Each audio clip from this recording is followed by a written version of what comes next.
With 3 weeks to go before our summer break, CNN Student News is happy to see you. I'm Carl Azus at the CNN Center.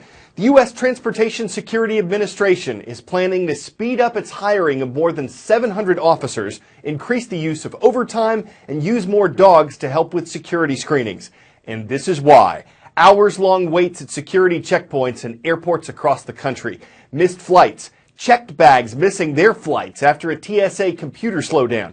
The TSA, which handles security of U.S. airline travelers, says it lost thousands of employees in 2014 and that they haven't yet been replaced. But the number of passengers it has to screen has not slowed down. Officials say longer wait times are inevitable as travel increases during the summer and that it won't take shortcuts in its screening process that could make Americans less safe. So bottom line, if you're planning to fly, factor in some extra time for security. Up next, a controversial instruction from the U.S. government to public school districts. It concerns people who are transgender, those who identify as a different gender than what's on their birth certificate. Without U.S. Census information on gender identity, we don't know how many Americans are transgender. Some estimates suggest it's somewhere around 0.5%.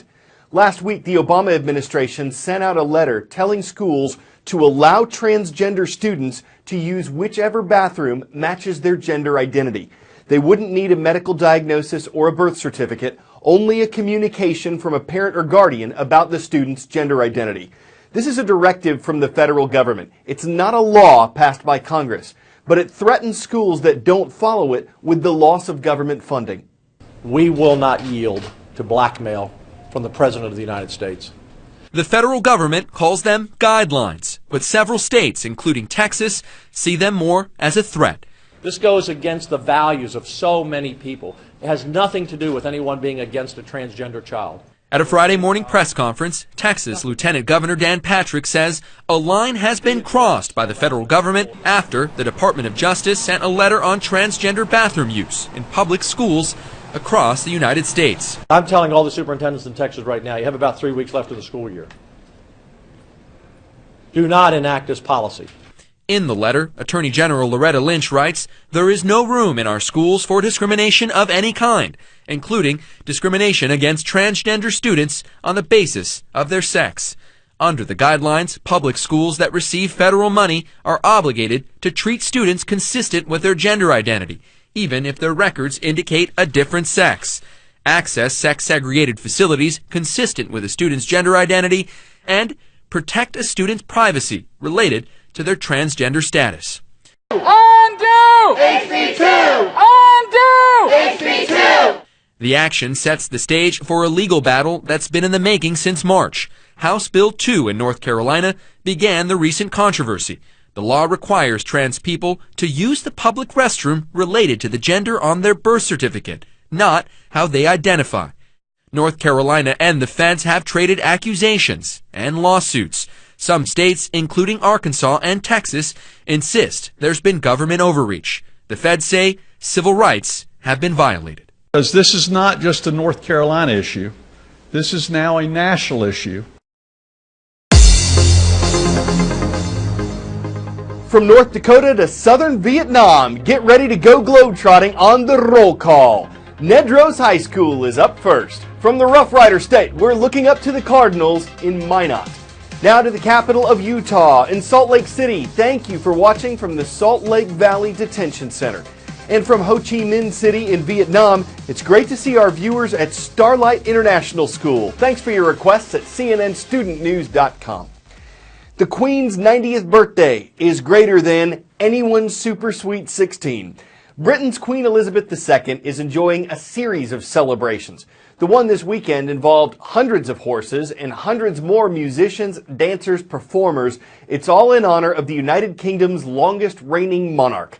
She reached that milestone last year, exceeding the reign of her great-great-grandmother, Queen Victoria.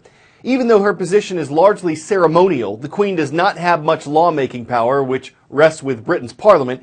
She's a revered person around the world. And what took place over the weekend is only one of the celebrations she'll have. The two birthdays dates all the way back to George II in 1748. His real birthday was in November, and he thought people might get cold and they might get ill. So I'm going to move it to June, where, fingers crossed, the weather is going to be better. So the Queen, her real birthday, 21st of April 1926, when she was born, that's celebrated with a quiet family celebration. And she has her official birthday, usually the second Saturday in June. And what we have is the trooping in the colour, big parades, big celebration, the Queen in her carriage, all based in London, here at Buckingham Palace. But this year, because she's 90, she has a birthday in May as well. And that's going to be much more fun. Pop concerts, horse shows. So we have 3 birthdays: actual birthday, the official birthday, and the fun birthday. And it's not just in Britain that the Queen's birthday is celebrated, it's across the Commonwealth, including in Canada, where it's a public holiday, and Australia, where it differs according to where you are. Some people are saying she's 90, it could be the last big birthday. But her mother did live to 101. So hopefully we're going to be celebrating a big 100th birthday in 2026. You know when you're on Facebook and stories pop up in your trending feed?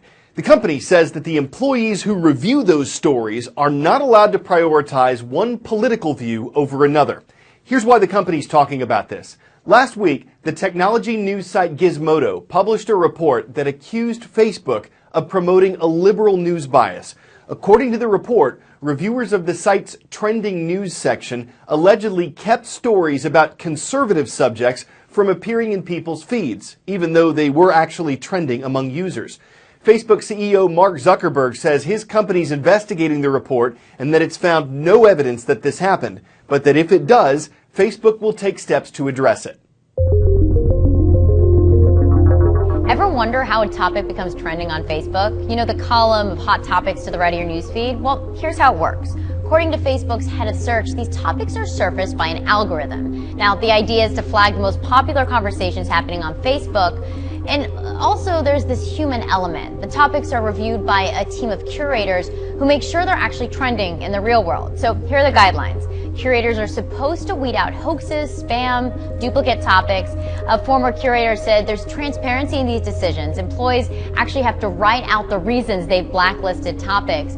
I'm also told that some curators may surface a conversation that might not yet be trending. This is during a breaking news event. So here's the controversy. According to a Gizmodo report, former Facebook contractors say curators routinely suppress stories about conservative issues. In a statement, Facebook says no, they don't prioritize one viewpoint over another. But is the human element inadvertently biasing what we see on Facebook? People consume news from Facebook. The company has this power to surface what we see and also what we don't see. So this report raises an important question.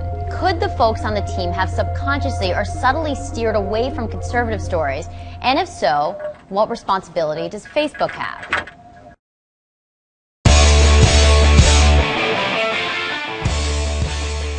Riley the Retriever has been going to doggy daycare for most of his 5 years of life. He loves it. How do we know? Well, when his owner left the house one day recently, Riley popped the lock on his fence, walked more than a mile through downtown Belmont, North Carolina, and took a seat outside Happy Dogs, the daycare center, until someone let him in. Yes, he spent the day there, and no, they didn't make his owners pay for it. Now, if he makes that one of his new tricks, they might have a bone to pick with his owners and make them retriever some cash. A puppy play place can't throw its services to the dogs without digging up some funding, but the story is one doggone great endorsement on Yelp. I'm Carl Azus. CNN Student News is back tomorrow.